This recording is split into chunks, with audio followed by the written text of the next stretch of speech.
হলো সকালের পুরাতন বিদ্যার বাজার।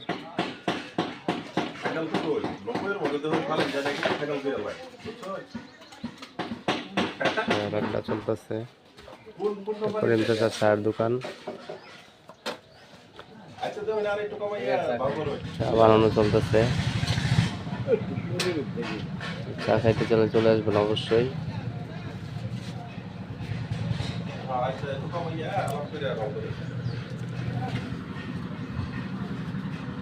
এই যে ওবায়দুল কাদের চা খাচ্ছে এবং মোবাইল টিপতেছে, খুব সুন্দর।